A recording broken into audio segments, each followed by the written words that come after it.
خیر مقدم ہے، اور علم و علماء میں آج جو موضوع ہے وہ لیلۃ الجائزہ پر ابتداً بات ہوئی، اور اب رخصت رمضان کے حوالے سے بات ہو رہی ہے۔ انشاءاللہ اگلے جو سوالات ہیں وہ ہم اسلام میں خوشی کا جو تصور ہے اس کے حوالے سے انشاءاللہ بات کریں گے۔ تو میں ڈاکٹر صاحب سے یہ جاننا چاہوں گا، ڈاکٹر صاحب اب ماہ رمضان المبارک ہم سے رخصت ہو رہا ہے، تو اس اعتبار سے کیا کہیے گا آپ کہ اس کے پیغام پر کیا کہیے گا؟ کیا پیغام دے کر جا رہا ہے ہمیں ماہ رمضان رخصت ہوتے ہوئے؟ کیا اس کے ہمارے لیے میسیجز ہیں ایک اہل ایمان کے لیے؟ میں چاہتا ہوں کچھ فرمائیے۔ بسم اللہ الرحمن الرحیم۔ جیسے قرآن مجید فرقان حمید میں رمضان سے متعلق اللہ تبارک و تعالیٰ کا حکم ہے، اور رمضان کے جو روزے فرض کیے گئے ہیں اس کا مقصد تقویٰ کا حصول ہے۔ تو یہ پہلے بھی گفتگو ہوئی ہماری کہ تقویٰ کا جو حصول ہے وہ صرف رمضان کے ساتھ خاص نہ ہو، بلکہ ماہ رمضان کے بعد بھی ہم کوشش کریں کہ اللہ تبارک و تعالیٰ کے احکامات کی بجا آوری ہو۔ احادیث مبارکہ میں رمضان کو روزے کو ڈھال کہا گیا ہے، اور یہ گناہوں کے لیے ڈھال ہے۔ تو ہم ماہ رمضان کے بعد بھی گناہوں سے بچتے رہیں، گناہوں کی وعیدوں اور سزاؤں پر غور کریں، اور ان کو سامنے رکھتے ہوئے کہ اللہ تبارک و تعالیٰ اس گناہ کا اتنا جو ہے سزا ہے، اس پر اس گناہ کی اتنی سزا ہے، تو ان سزاؤں سے بچنے کا اپنا ذہن بنائیں۔ اسی طریقے سے احادیث مبارکہ میں روزے کو صبر کہا گیا ہے، اور یہ جو صبر ہے، یہ جو ہم نے اس کی پریکٹس کی ہے کسی حد تک ماہ رمضان میں، اس کو برقرار رکھیں۔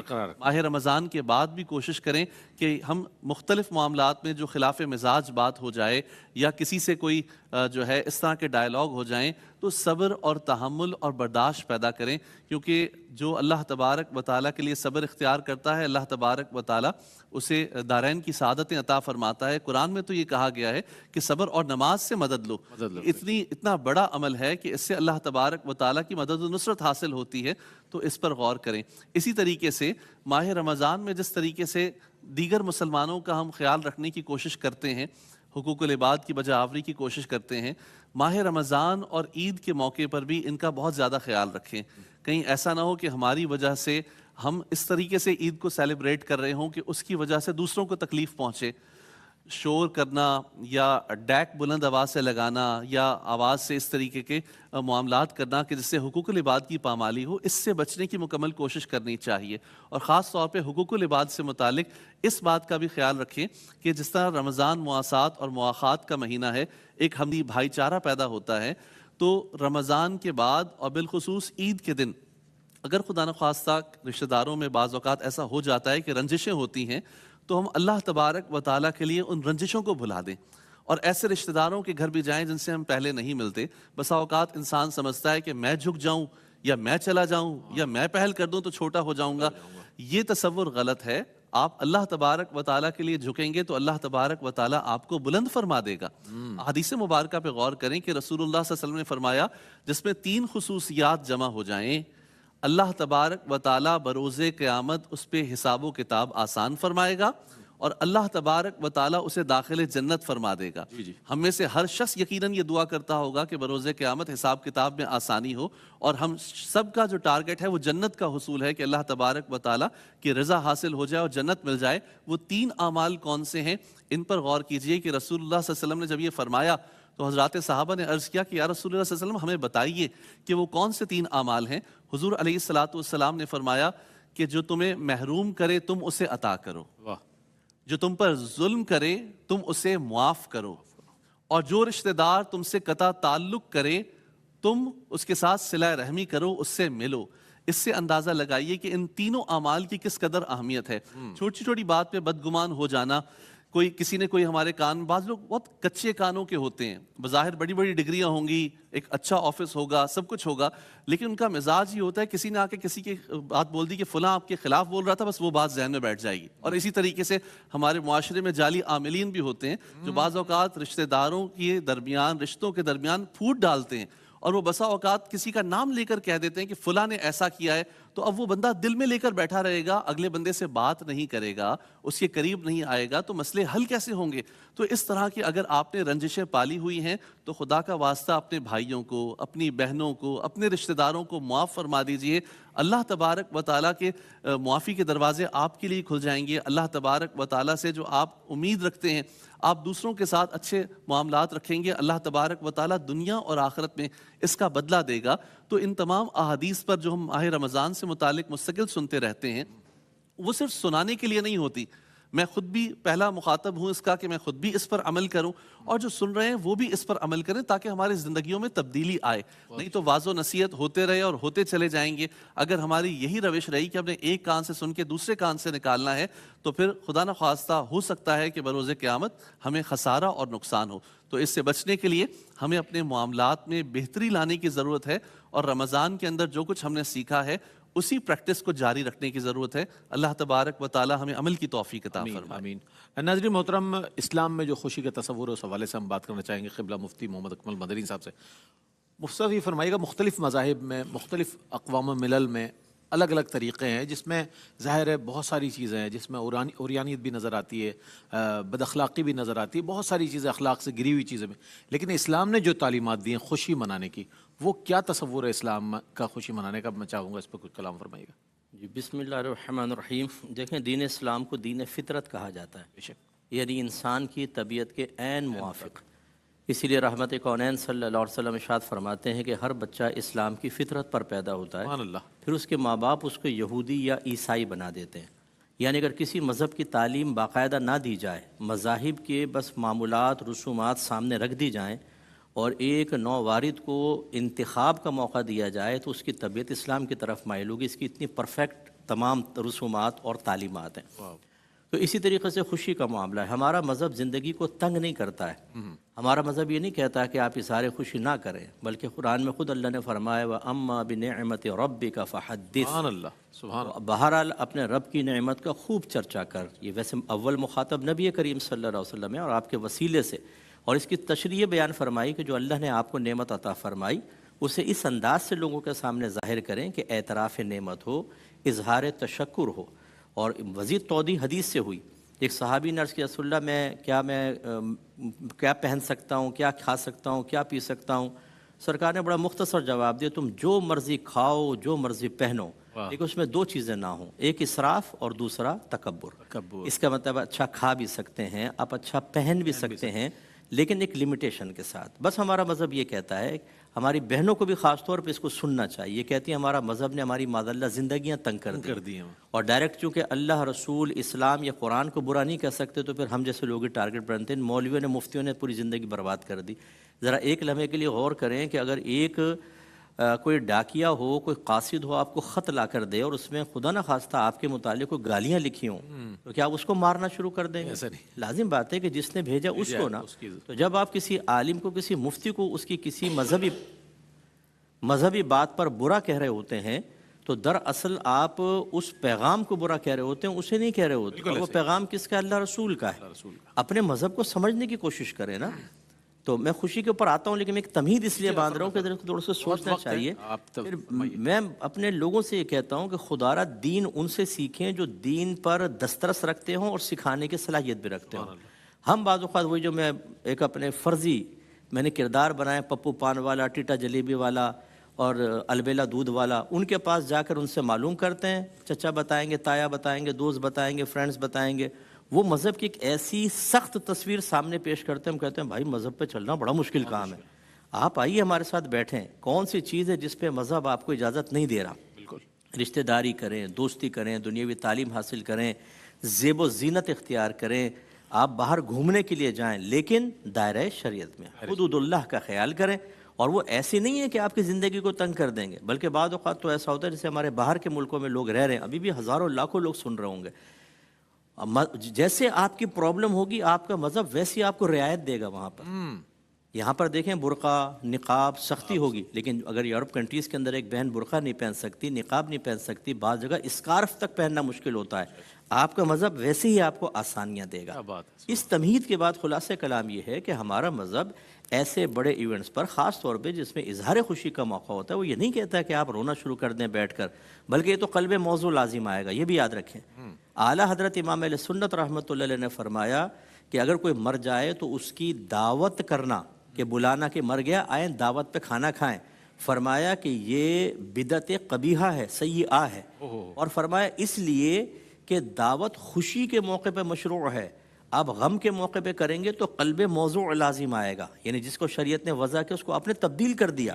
اس کا مطلب ہے کہ جہاں غم تھا آپ نے خوشی والا معاملہ کیا، قلب موضوع. تو جہاں اظہار خوشی مطلوب ہے وہاں غم منائیں تو یہ بھی قلب موضوع ہو جائے گا اور بدعت سیئہ ہوگی. اس لیے ایسا نہ کریں. لیکن بات وہی ہے، ایک ہے قلبی کیفیت. حضرت عمر فاروق رضی اللہ تعالیٰ عنہ سے کچھ لوگ ملنے آئے تو آپ اندر رو رہے تھے. تو پوچھا حضرت یہ کیا کر رہے ہیں آپ، کیوں رو رہے ہیں، آج تو عید کا دن ہے. فرمایا اس کے لیے عید کا دن ہے جس کی رمضان کی عبادات مقبول ہو گئیں. میں اس لیے رو رہا ہوں کہ ہو سکتا ہے میری عبادات رد کر دی گئی ہوں. لیکن آپ دیکھیں حجرے میں تھے نا، آپ کی اپنی ایک کیفیت. یہ تو نہیں تھے کہ باہر مسجد میں آ کے رو کے سب کو رلانا شروع کر دیا اجتماعی طور پہ. یہ قلب موضوع لازم آتا اور یہ بالکل ٹھیک نہیں ہے. تو اس لیے خوشی منائیں، خوشی کا اظہار، مثلا اچھا لباس پہنیں، آپ ایک دوسرے کو مبارکباد دیں. بعضوں کو بدعت کا بڑا بخار ہے، عیدی دی تو یہ بھی بھائی بدعت ہے، گلے مل لیے یہ بھی بدعت ہے. ارے بھائی، جو مسلمانوں میں چیز معروف ہو جائے، شریعت کی طرف سے منع نہ ہو اور علماء اسلام کی تائید حاصل ہو جائے، وہ اس حدیث کے تحت آتا ہے. مسند امام احمد بن حنبل کی روایت ہے کہ وما رآ المؤمنون حسنا فهو عند اللہ حسن. جو مسلمانوں کے نزدیک اچھا ہے وہ اللہ کے نزدیک بھی اچھا ہے. جو عرف قائم ہو جاتا ہے اس کے خلاف نہیں جایا جاتا. اچھا، اسی طریقے سے حضرت ابوبکر صدیق رضی اللہ تعالیٰ عنہ ایک مرتبہ عید کے دن سرکار سے ملنے کے لیے آئے تو کچھ چھوٹی بچیاں تھیں تو دف پہ کچھ بجا رہی تھیں، جاریہ تھیں، لونڈیا کنیز جو تھیں، اور سرکار چادر اوڑھ کے لیٹے ہوئے تھے. اللہ. تو حضرت ابوبکر صدیق نے فرمایا کہ رسول اللہ کے گھر میں شیطانی آلات، یعنی ان کو روکا. تو سرکار نے چادر شریف ہٹائی. فرمایا کہ ابوبکر، ہر قوم کا ایک عید کا دن ہوتا ہے، یہ آج ہمارا عید کا دن ہے. اتنی بچیاں اظہار خوشی کر رہی ہیں، کرنے دیں. اور چادر اوڑھ کے لیٹے ہوئے تھے، سرکار سماعت فرما رہے تھے. لیکن وہ جاریہ بچیاں تھیں. اس پہ پھر موسیقی پہ ہمارا الگ ایک موضوع ہے، کلام ہو سکتا ہے. لیکن نبی کریم نے حضرت صدیق اکبر کو سمجھایا. صدیق اکبر کا کہنا کہ شیطانی آلات، اس سے ایک اشارہ ملا کہ یہ ایسی چیزیں ہیں، لیکن سرکار نے اس پہ کلام کر کے ایک اعتدال پیدا کر کے اشارہ فرما دیا کہ خوشی کے موقع پہ بعض چیزیں ایسی ہوتی ہیں. ایسی جو ایک مشہور روایت ہے کہ سیدہ عائشہ کہتی ہیں عید کا دن تھا، کچھ بچے مسجد میں حبشی بچے کھیل رہے تھے. سرکار نے سیدہ عائشہ سے پوچھا کہ آپ دیکھنا چاہیں گی؟ تو میں نے کہا جی. تو سرکار نے مجھے چادر میں لے لیا اور بچوں سے فرمایا کھیلو، مسجد میں کھیلو حبشی بچوں سے. اور کہتی ہیں کافی دیر تک پھر سرکار مجھے دکھاتے رہے. پھر مجھ سے پوچھا کہ عائشہ بس؟ تو میں نے کہا جی. تو پھر وہ سرکار نے مجھے پیچھے کر لیا. اب عید کے دن بچے کھیل رہے ہیں، سرکار ملاحظہ فرما رہے ہیں، منع نہیں کر رہے، بلکہ پردے میں سیدہ عائشہ چونکہ کم سن تھیں، ان کی دلجوئی کے لیے سرکار نے ان کو بھی دکھایا. تو یہ ظاہر کرتا ہے کہ ہمارا مذہب کوئی بے جا پابندیاں لگانا نہیں چاہتا، بلکہ ہمارا مذہب یہ چاہتا ہے کہ آپ فطرت کے مطابق بالکل کریں، لیکن دائرۂ شریعت میں. تو اچھا لباس، مبارکباد دینا، عیدی دینا، شیر خورما وغیرہ پکاتے ہیں، میٹھا پکاتے ہیں، بہت اچھی بات ہے. جا کر رشتہ داروں سے ملتے ہیں، بہت اچھی بات ہے. لیکن جیسے حضرت نے اشارہ فرمایا کہ اب ہوتا ہے کہ لمیٹیشن کراس کر جانا. جی بالکل. ون ویلنگ کر رہے ہیں آپ، وہاں پہ پکنک پوائنٹ پہ چلے گئے، ہمارے یہاں کلفٹن پہ چلے گئے، بد نگاہیاں ہو رہی ہیں، غلط کام کر رہے ہیں، اور میوزک تیز چلا دیا ہے، پٹاخے بجا رہے ہیں اور لوگوں کو اذیت پہنچا رہے ہیں، تنگ کر رہے ہیں. یہ طریقہ بالکل خلاف غلط ہوتا ہے. یہ بس ذہن میں رکھیں کہ چاہے سخت غم ہوں، چاہے بہت ہی خوشی کے لمحات، اللہ تبارک و تعالیٰ کی تعلیمات بعض جہت سے یکساں رہتی ہیں. یہ نہیں ہوتا کہ آپ کو اتنی رعایت دے دی جائے کہ اظہار غم میں آپ کفریات کہہ لیں، یہ اللہ نے کیا ظلم کر دیا اور میرا فلاں لے گیا اور فلاں لے گیا، اور آپ ہی گرفت نہ ہو. اور نہ خوشی کے موقع پہ ایسا شتر بے مہار کر دیتا ہے کہ جو مرضی کر لیں وہ معاف ہو جائے گا، بلکہ دونوں صورتوں میں دائرۂ شریعت میں رہ کر ہی معاملات ہوں. اور اظہار خوشی بھی ایسا ہو کہ اللہ تعالیٰ کی فرض یا واجب کردہ کوئی عبادت ترک بھی نہ ہو. عید کا دن نماز قضا کرنے کا دن نہیں ہے کہ مہمان آ گئے جی اور پکنک پوائنٹ پہ چلے گئے تو وقت ہی نہیں ملا نماز پڑھنے کا، یہ بھی غلط ہے. اظہار خوشی کی اجازت ہے، لیکن اس طرح کہ عبادات کا جو دھیان ہے، خیال ہے، ان کی پابندی وہ بھی قائم رہے. کیا بات ہے، مفتی صاحب نے بڑی صراحت کے ساتھ اسلام میں جو خوشی کا تصور ہے اس حوالے سے ارشاد فرما. ائمہ مساجد اکثر اس بات کا ذکر کر رہے ہوتے ہیں کہ یکم شوال المعظم کی جو فجر کی نماز ہوتی ہے اس میں ہم ان نمازیوں کو تلاش کر رہے ہوتے ہیں کہ جو دوڑے دوڑے چلے آتے ہیں مساجد کی جانب رمضان المبارک میں، اور پھر یکم شوال کو وہ لوگ غیر حاضر ہوتے ہیں. وہ سوچتے ہیں ابھی عید کی پڑھیں گے، اب تو نماز عید ہی کی پڑھنی ہے. ایک مختصر سا وقفہ ہے، وقفے کے بعد لوٹتے ہیں، ہمارے ساتھ رہیے گا.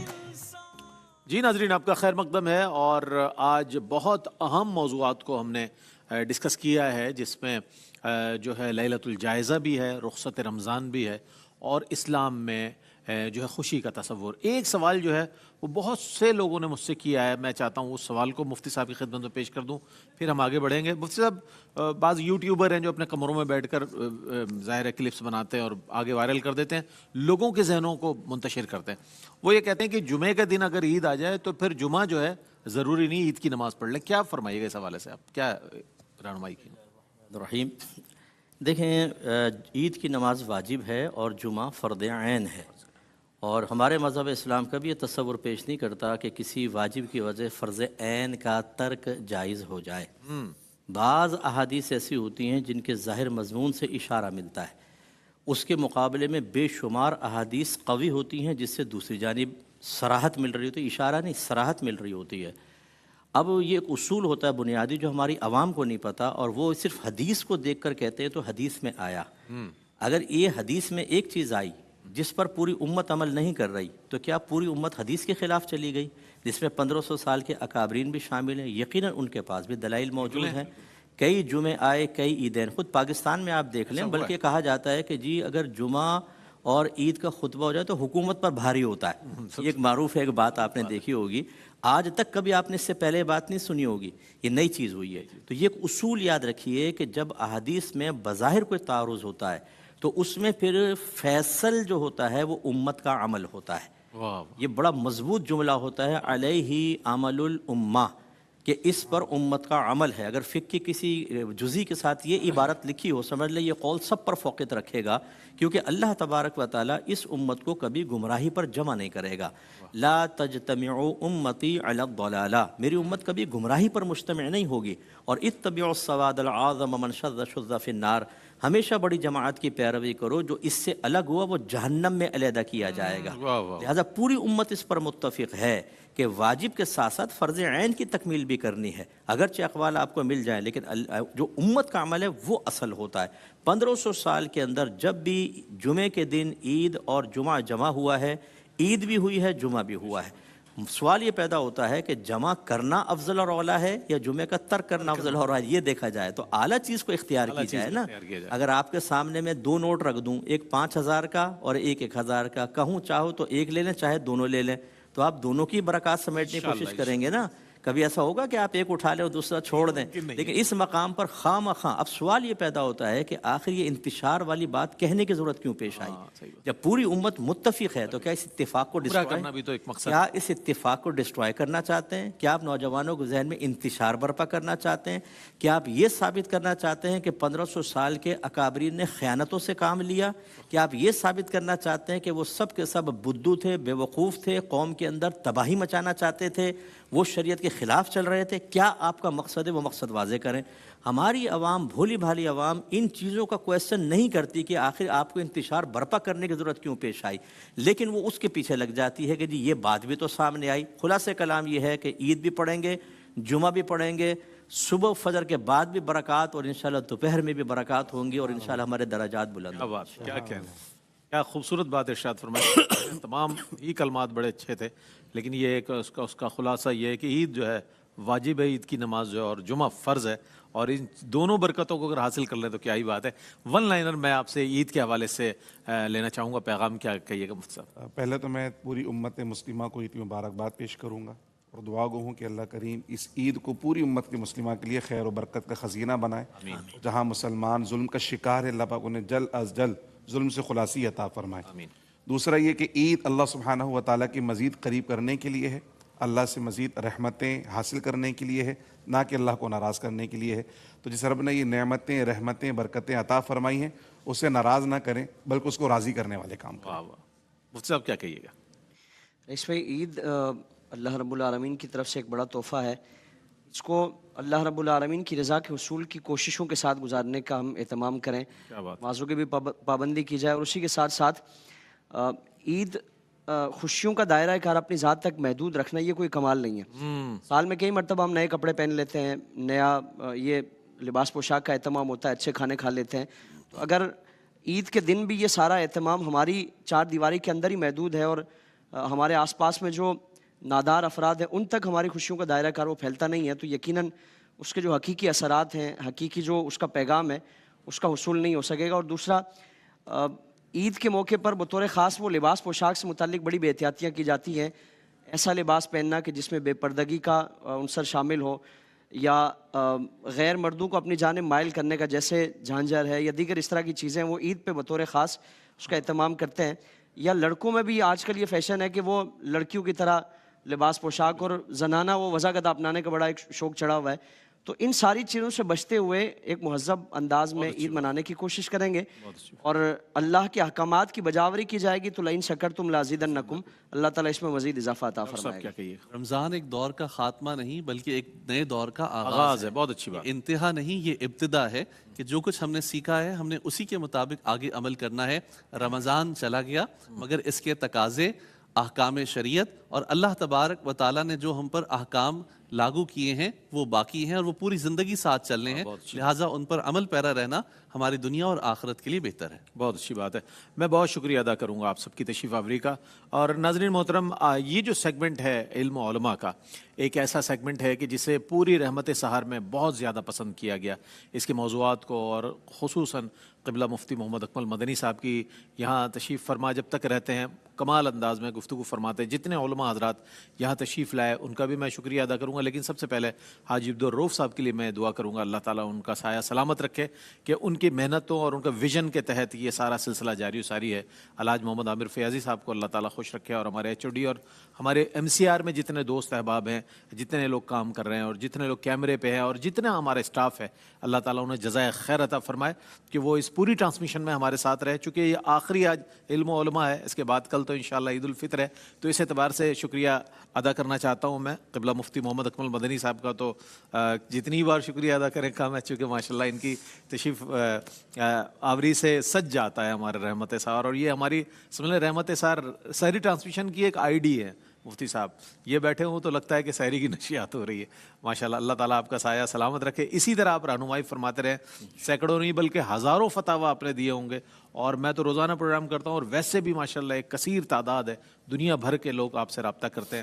اللہ تعالیٰ مفتی صاحب کو جزائے خیر عطا فرمائے. علامہ لیاقت حسین اظہری صاحب مسلسل ہمارے ساتھ رہے ماشاءاللہ یکم رمضان سے لے کر اور رمضان کے اواخر تک. علامہ حافظ اویس احمد صاحب کا بہت شکریہ ادا کروں گا, تشریف لاتے رہے ماشاءاللہ.